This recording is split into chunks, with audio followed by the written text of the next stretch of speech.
Forgive me for my unclarity, this is a rather spontaneous question. I have a friend, she's an atheist, and on our endless debates on the existence of God and all that we talk about, she has two claims, she makes two claims. When I pose her with the question of what the Quran says in terms of the existence of the universe and the world and how it states many facts, she turns around and she says, well, that knowledge was not just for the Quran, it actually existed before the Quran. There's scriptures, there is books before the Quran was even written, detailing information about the universe. So it's not just this knowledge that is superior to the Quran. What do I say back to that? Is she lying? Do scriptures exist? I mean, I have ignorance myself, but, you know, is this knowledge, like, was this available before the Quran was written? And secondly, another claim she makes is that I give the analogy of, you know, you have something in creation, who knows it? You know, the Creator will know about everything about it. And I talk about, you know, if there is no God, how can we possibly exist if you keep on going further and further and further and back? There's no end, and if there's no end, how do we exist? But then she says, well, from a religious point of view, you say, well, God is the end. Well, I say as an atheist, who says God is the end? Who created God? That's my question. Thank you. First, I pose two questions which are again common. The first question is that all the things mentioned in the Quran were already present before. So what's new? It's present in other scriptures and other books, etc. That's the first question. The second question is, who created God? As far as the first question is concerned, I do agree that certain things were present in time before the Quran, but they were not called as established facts. They were not called as established facts. For example, the thing I quoted, that the sun, previously people thought that the sun rotating. There are certain things which were there in the Greek history and the philosophical history. But for example, when the Quran speaks about the spherical shape of the earth, these Greeks, they believed that the earth was spherical, but no one believed in them.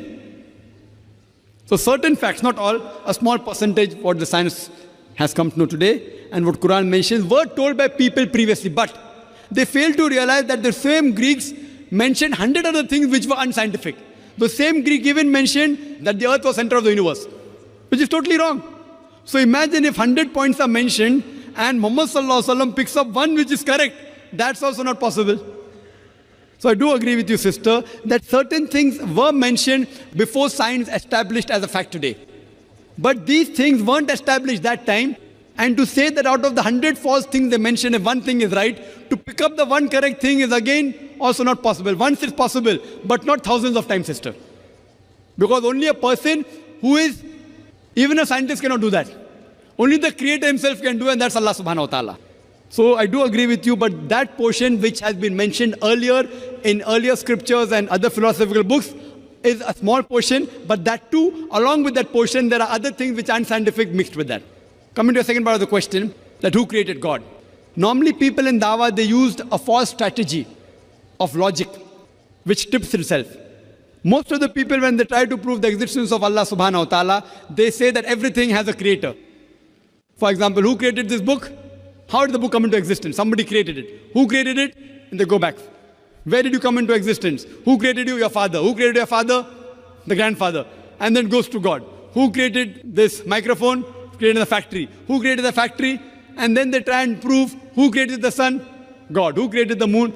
So based on this, they try and prove that everything has a creator, which according to me is a wrong logic. In my strategy, what I spoke today, I never said everything has a creator.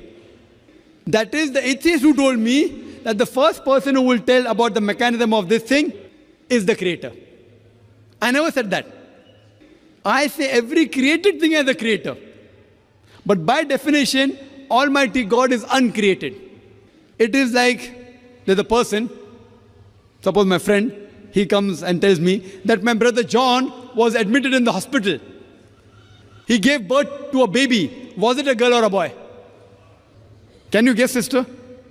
Was it a girl or a boy? Brother John gave birth to a baby. Was it a girl or a boy? Brother John was admitted to the hospital. He gave birth to a baby. Was it a girl or a boy? Can you guess?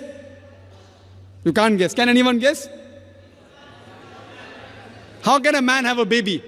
So to ask the question, he gave birth to a baby, was it a girl or a boy, is illogical. The same thing, the definition of Allah is uncreated. The moment you say who created Allah, he ceases to be Allah. Therefore, the definition of God is uncreated. Therefore, Almighty God has got no creator, if He is a true Almighty God. Hope that answers the question.